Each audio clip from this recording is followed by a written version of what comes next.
Hi മക്കൾസ്, welcome to Eduport. എല്ലാ മക്കൾക്ക് എജുപോർട്ടിലേക്ക് സ്വാഗതം. മക്കളെ, നമ്മൾ ഓരോ ചാപ്റ്ററിലെ ഷുവർ ക്വസ്റ്റ്യൻ അല്ലെങ്കിൽ ഒരു ഇത്ര മിനിറ്റ് കൊണ്ട് ഇത്ര എന്ന് പറഞ്ഞിട്ട് നമ്മളിങ്ങനെ ഓരോ കാര്യങ്ങൾ വരുന്നുണ്ട്. ഞാനും അതുപോലെ തന്നെ വന്നാണ്.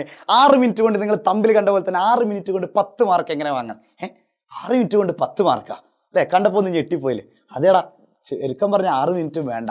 എന്തൊക്കെയാണ് പഠിക്കാന്ന് പറഞ്ഞാൽ ഈ ചാപ്റ്ററിലെ ഏറ്റവും മോസ്റ്റ് അല്ലെങ്കിൽ എന്തായാലും ചോദിക്കുമെന്നുള്ള ഉറപ്പുള്ളതാണ്. നമ്മൾ 6 മിനിറ്റ് കൊണ്ട് 10 മാർക്ക് വാങ്ങാൻ പോകുന്നത്. നമ്മൾ തമ്പിൽ കണ്ട് നിങ്ങൾ വന്നതാണെന്ന് അറിയാം. നിങ്ങൾ ഒരിക്കലും പറ്റിക്കുന്നില്ല മക്കളെ. നമുക്ക് നോക്കാം.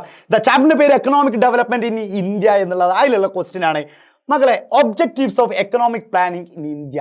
ഇന്ത്യയിൽ സാമ്പത്തിക ആസൂത്രണത്തിന്റെ ലക്ഷ്യങ്ങൾ എന്തൊക്കെയാണ്? ഈ എക്സാമിന് ഷുവറായിട്ട് ചോദിക്കുന്ന 4 മാർക്കിനാണ് ചോദിക്കുക. എല്ലാ എക്സാമിനും ഞാൻ കണ്ടിട്ടുള്ള ഒരു ക്വസ്റ്റ്യൻ ആണ് ഈ write the objectives of economic planning in India, അല്ലെങ്കിൽ ഇന്ത്യൻ സാമ്പത്തിക ആസൂത്രണത്തിന്റെ ലക്ഷ്യങ്ങൾ എഴുതുക. മക്കളെ, 4 ലക്ഷ്യങ്ങളാണുള്ളത്. 4 ലക്ഷ്യങ്ങൾ പഠിച്ചു കഴിഞ്ഞാൽ എത്ര മാർക്ക് കിട്ടി? കിട്ടിയടാ, പോക്കറ്റിലാടെ എത്ര മാർക്ക്? 4 മാർക്ക്. അപ്പൊ ഞാൻ പറഞ്ഞത് ശരിയെന്നല്ലേ? 4 മാർക്ക് അല്ലെങ്കിൽ 6 മിനിറ്റ് കൊണ്ട് 10 മാർക്ക് വാങ്ങാന്നുള്ളത് ഇനിയും ബാക്കി വരുന്നുണ്ട്. നോക്കാം. ഗ്രോത്ത്, ഒന്ന് വളർച്ച ഉണ്ടായിരിക്കണം അല്ലെ? ഒരു വളർച്ച വേണം. നാടിനും നാട്ടുകാർക്കൊക്കെ വളർച്ച വേണം. അതുപോലെ തന്നെ മോഡേണൈസേഷൻ, ആധുനികവൽക്കരണം. ആധുനികവൽക്കരണം എന്ന് പറഞ്ഞാൽ എന്തായിരിക്കും മക്കളെ? സിമ്പിളായിട്ട് പറഞ്ഞാൽ ഈ എക്കണോമിക് ആസൂത്രണത്തിന്റെ അല്ലെങ്കിൽ എക്കണോമിക് പ്ലാനിങ്ങിന്റെ രണ്ടാമത്തെ ലക്ഷ്യമാണ് മോഡേണൈസേഷൻ. ആദ്യ കാലങ്ങളിൽ ബോർഡിൽ ചോക്ക് കൊണ്ടാണ് എഴുതിയത്. ഇന്ന് അങ്ങനെയാണോ? ഇന്ന് ഞാൻ പഠിപ്പിക്കുന്നതിന് ഒരു മോഡേണൈസേഷൻ്റെ ഉദാഹരണമാണ്, അല്ലെങ്കിൽ ഒരു ആധുനികവൽക്കരണത്തിൻ്റെ ഉദാഹരണമാണ്. മൂന്നാമത്തെ സെൽഫ് റിലയൻസസ്, സ്വാശ്രയത്വം വേണം. നാലാമത്താണ് ഇക്വിറ്റി, തുല്യത ഉണ്ടായിരിക്കും. എല്ലാവർക്കും സമ്പത്ത് ഉണ്ടാകുമ്പോൾ എന്തുണ്ടായിരിക്കും? ഒരു തുല്യത ഉണ്ടാവും. പാവപ്പെട്ടവനെന്ന പണക്കാരനെന്നോ ഒരിക്കലും ഉണ്ടാവില്ല, ഒരു തുല്യത ഉണ്ടായിരിക്കും. അപ്പോൾ മക്കൾ ഓക്കെ അല്ലേ? ഇതൊന്ന് എക്സ്പ്ലെയിൻ ചെയ്ത് എഴുതി കഴിഞ്ഞാൽ തന്നെ നിങ്ങൾക്ക് എത്ര കിട്ടി? 4 മാർക്ക് കിട്ടി. ഓക്കെ, അപ്പോൾ മോഡേണൈസേഷൻ്റെ എന്താണെന്നുള്ളതൊക്കെ നമ്മൾ കിട്ടി. ഓക്കെ, ഇനി planning commission and 5 year plans, ആസൂത്രണ കമ്മീഷനും പഞ്ചവത്സര പദ്ധതികളും. അതെന്ത് ചെയ്യണം? അത് ജസ്റ്റ് ഒന്ന് മനസ്സിലാക്കി വെച്ചാൽ മതി. ഇനി അതിൻ്റെ ഭാഗം മുതൽ നിങ്ങൾക്ക് ഉണ്ടായിരിക്കുന്ന ക്വസ്റ്റ്യൻ എന്താ? വൈറ്റ് റവല്യൂഷൻ എന്താണ്? അല്ലെങ്കിൽ ധവള വിപ്ലവം എന്ന് പറഞ്ഞാൽ ഏതുമായിട്ട് ബന്ധപ്പെട്ടതാണ്? അതാണ് നമ്മൾ മനസ്സിലാക്കേണ്ടത്. ധവള വിപ്ലവം. മക്കളെ, ധവള വിപ്ലവം അല്ലെങ്കിൽ വൈറ്റ് റവല്യൂഷൻ എന്ന് പറഞ്ഞാൽ വൈറ്റ് കളറല്ലേ, വെള്ള കളറല്ലേ? അപ്പോൾ ഏതുമായിട്ട് ബന്ധപ്പെട്ടാണ്? മിൽക്ക്, പാലുമായിട്ട് ബന്ധപ്പെട്ടതാണ്. അതായത് പാലുമായിട്ട് ബന്ധപ്പെട്ടാണ്. അപ്പോൾ അതങ്ങനെ മനസ്സിലാക്കി വെക്കണേ.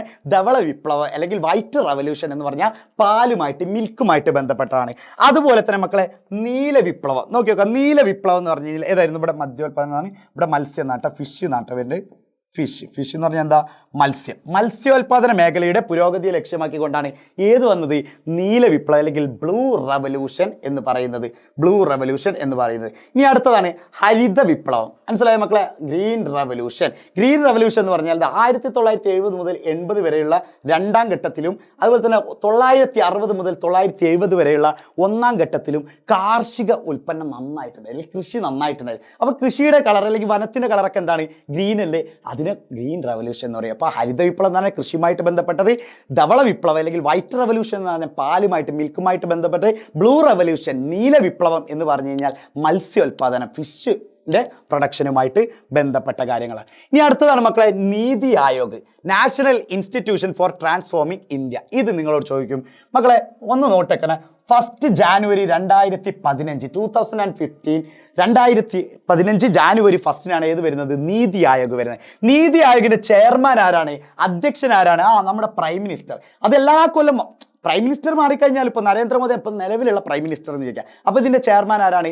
നരേന്ദ്രമോദിയാണ്. ഇനി അടുത്ത 5 വർഷം കഴിഞ്ഞാൽ അല്ലെങ്കിൽ അടുത്ത ഇലക്ഷനൊക്കെ വരുന്നുണ്ടല്ലോ, അതിൽ പ്രധാനമന്ത്രി മാറുകയാണെങ്കിൽ അതിൻ്റെ പ്രൈം മിനിസ്റ്റർ ആയിരിക്കും. അന്നേരത്തെ പ്രധാനമന്ത്രി ആരാണോ അത്. അപ്പോൾ എപ്പോഴും അതോടെ പേര് എഴുതാത്തത് പ്രൈം മിനിസ്റ്ററാണ് ഇതിൻ്റെ എന്തെന്ന് പറയാം, ഇത് കാര്യങ്ങൾ, ഇത് ചെയർമാൻ എന്നൊക്കെ പറയാം. ഇനി എക്സാമിന് നിങ്ങൾക്ക് ചോദിക്കുന്ന ഒരു ക്വസ്റ്റ്യൻ ആണ് മക്കളെ, വീണ്ടും ചോദിക്കും. 4 മാർക്കിന് ചോദിക്കുന്നത്. അപ്പോൾ 4 മാർക്ക് നമ്മൾ ആദ്യം ഒപ്പിച്ചു, പിന്നെ 2 മാർക്ക്, പിന്നെ വീണ്ടും 4 മാർക്ക്.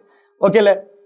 ഓക്കെ, ഈ നീതി ആയോഗിൻ്റെ എയിംസ് എന്തൊക്കെയാണ്? Right the aims of Niti Aayog. Niti ആയോഗിൻ്റെ ലക്ഷ്യങ്ങൾ എഴുതുക എന്ന് വെക്കും. ഒന്നാമത്തെ, to bring down government participation in industrial and service sector. എന്തായിരുന്നു മക്കളെ?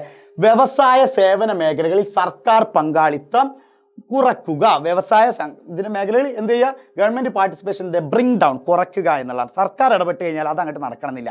സർക്കാർ കുറേ നൂലാമാലകൾ ഉണ്ടാവും അല്ലേ, കുറേ ചൊറകൾ ഉണ്ടാവും. അപ്പോൾ അതുകൊണ്ട് അവരുടെ ബ്രിങ് ഡൗൺ, കുറയ്ക്കുക.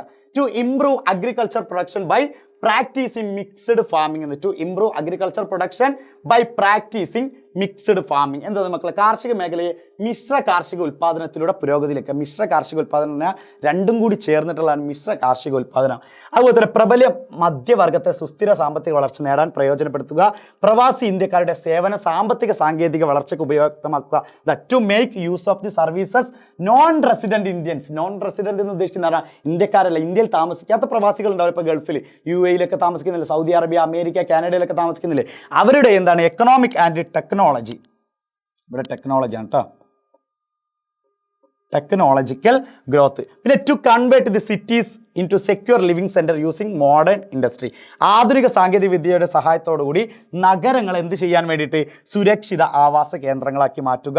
അടുത്തായി ആഗോള മാറ്റങ്ങളുടെയും വിപണന ശക്തികളുടെയും ഇടപെടലുകൾ നേരിടാൻ രാജ്യത്തെ പ്രാപ്തരാക്കുക. ഇത്രയൊക്കെയാണ് മക്കളെ നീതി ആയോഗിൻ്റെ ലക്ഷ്യം എന്ന് പറയുന്നത്. അപ്പോൾ പറഞ്ഞ പോലെ തന്നെ സെറ്റായില്ലേ മക്കളെ? 10 മാർക്ക് കിട്ടിയില്ലേ? വളരെ കുറഞ്ഞ കൊണ്ട് 10 മാർക്ക് കിട്ടിയില്ലേ? ഇതേപോലെ നമ്മൾ ഓരോ വീഡിയോസുമായിട്ട് നിങ്ങൾക്ക് മുന്നിൽ വരുന്നുണ്ട്. നമുക്ക് പബ്ലിക് എക്സാം അടിപൊളിയാക്കണം, ഫുൾ മാർക്ക് തന്നെ വാങ്ങണം.